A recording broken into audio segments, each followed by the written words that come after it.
Yoshie Kitagawa's job was to review the game for violence and indecency. "Does this salon offer any sexual services?" she asked the team while reviewing the massage parlor. "No, just totally normal massages," they replied. She even asked if they could change the pink filter to a different color. As a representative for Sony Computer Entertainment, Kitagawa was responsible for ensuring products that appeared on Sony platforms fit with their brand image. Her pointers for the game were understandably harsh, but she did try to work with the team. Would it be bad to show her underwear here?" Nagoshi's team asked. "Why her underwear?" Kitagawa scolded. "Would you tell me the intention or necessity behind showing the player her underwear here?" They tried to compromise with her. "Would you rather we pixelate it, or would that not work?" "Pixelation's even worse!" The biggest hurdle was when Kiryu finds Haruka at the scene of a murder. This vital scene was the crux of the plot they'd worked tirelessly to bring together, and was now under scrutiny and possibly rejection of this cold executive. After watching the cutscene, Kitagawa asked with her brow furrowed, "What is the aim of this scene?" It shouldn't have come to a surprise to the team that she'd questioned the combination of, at the time, pretty brutal violence alongside a young child. After all, the video games for kids mentality was still going pretty strong, especially in Japan. On top of that, the infamous foreign game, Grand Theft Auto 3, had recently stirred up a great deal of political controversy. GTA, much like its Western release, became pretty popular in Japan. Social criticism of the game caused the Sero Review organization to add an 18+ rating to prohibit its sale to minors. Despite the addition of this new rating, it was still in everyone's best interests to avoid a game that would stir similar social controversy.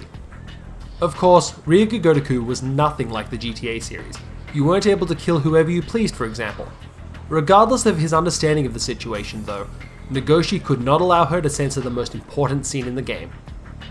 Nagoshi bowed his head to Kitagawa and begged, "I didn't create this scene because I wanted to show violence. I needed to show their story. I'm making this game with the readiness to quit my job. Please." Kitagawa sighed and asked, "Why do you want to make it so badly?" Nagoshi had completely underestimated her. Turns out he wasn't in the room with a cold executive out to censor his project. No, this Sony employee was actually a huge fan of Sega-made games. Her love for video games spanned a wide variety of genres, from Virtua Fighter brawlers to the cute characters in Sakura Wars. Despite this, the game contained many depictions that made her brows crease. It showed a side of modern-day Japan that hadn't been present in a video game before. Even worse, the main character was a member of the Yakuza. At a time where the public was so sensitive to depictions of violence, it seemed like a recipe for disaster. Nagoshi tried to explain to Kitagawa that he was making a new type of video game aimed at adults.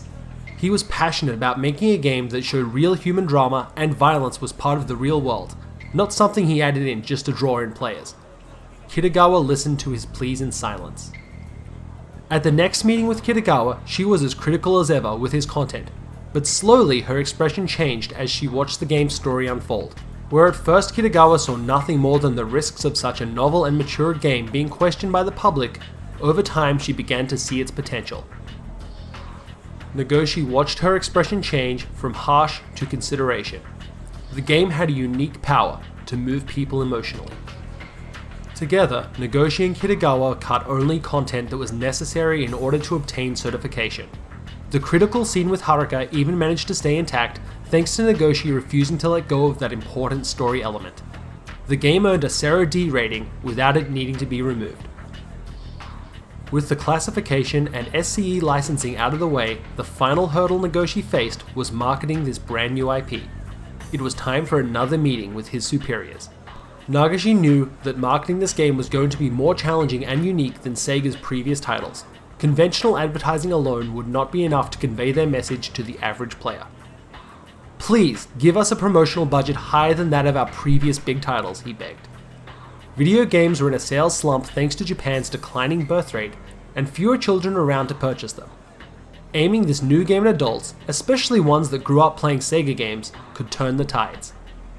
If this game is a success, it will change the common perception of home gaming.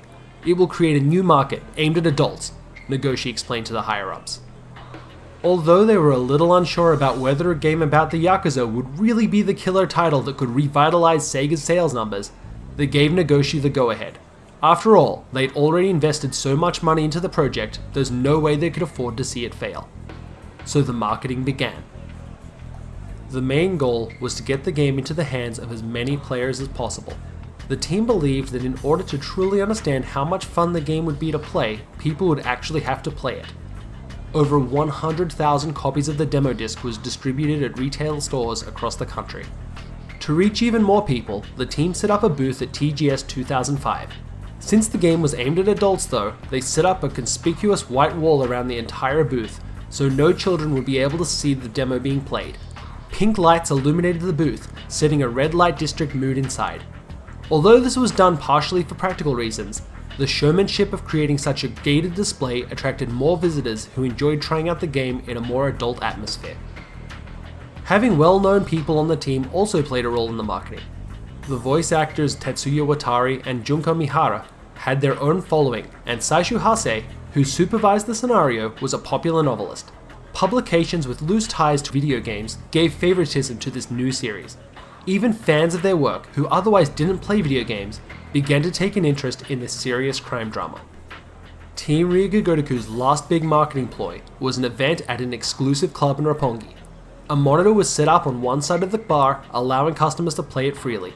The focus was on the cabaret clubs that people would be experiencing in a fictional world for the first time. Those who commonly interacted with hostesses and cabaret girls praised the game for its realism, stating, "It does a pretty good job of realistically replicating the atmosphere of a cabaret club. They especially found the tactics of giving the girls presents and ordering expensive alcohol fun." Word spread amongst not only gamers, but the general public too.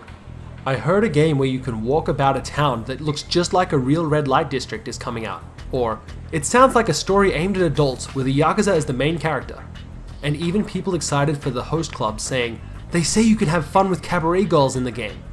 More conservative gamers criticized Sega's exorbitant spending on this new IP, saying, "Sega just don't learn, do they?" When all was said and done, the production and marketing cost of this new type of game cost Sega 2.4 billion yen, nearly $21 million US, nearly triple the initial estimate put forth by the team.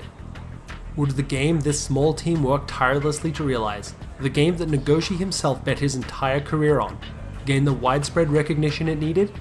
The pressure to sell was high as the release date approached.